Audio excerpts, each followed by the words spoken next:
बिस्मिल्लाहिर्रहमानिर्रहीम। अज़ीज़ तलबा अस्सलाम वालेकुम। आज हमारे ज़ेर तदरीस कवायद हैं। कवायद के इस सिलसिले को हम आहिस्ता आहिस्ता आगे बढ़ाएंगे।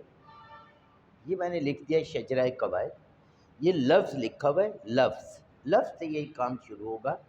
लफ्ज़ अरबी ज़ुबान का लफ्ज़ है। लफ्ज़ के मानी है फेंकना। क्योंकि हमारी ज़ुबान लफ्ज़ों को फेंकती रहती है, इसलिए लफ्ज़ को लफ्ज़ कहते हैं। जो कुछ हम बोलते लिखते सुनते हैं उसकी दो किस्में बुनियादी तौर पर, मौजू और मुहमल। मौजू उन लफ्ज़ों को कहा जाता है जिनके मीनिंग होते हैं, खा वो मुफरद हों या मुरक्कब हों, और मुहमल उन लफ्ज़ों को कहा जाता है जिनके कोई मीनिंग नहीं होते।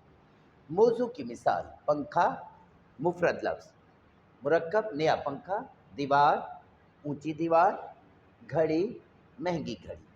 ऊपर वाली लाइन में जो मिसालें हैं ये मौजू की मिसालें हैं मुफरद अल्फाज की अकेले, और नीचे वाली जो मिसालें हैं वो मौजू ही की मिसालें हैं, मगर मुफरद अल्फाज की नहीं बल्कि मुरक्कब अल्फाज की।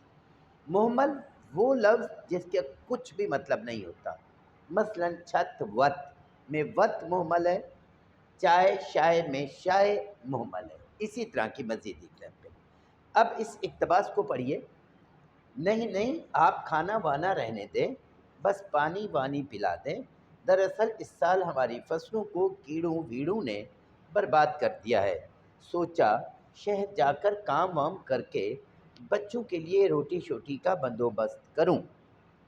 अब आपके लिए सवाल है कि मुंदरजा बाला इक़्तिबास में मौजूद मुहम्मल अल्फाज और उनके साथ मुस्तामल मौजू अल्फाज तलाश करें। मुस्तामल का मतलब है जो इस्तेमाल हुआ है। तो ये आपके पास पैराग्राफ है।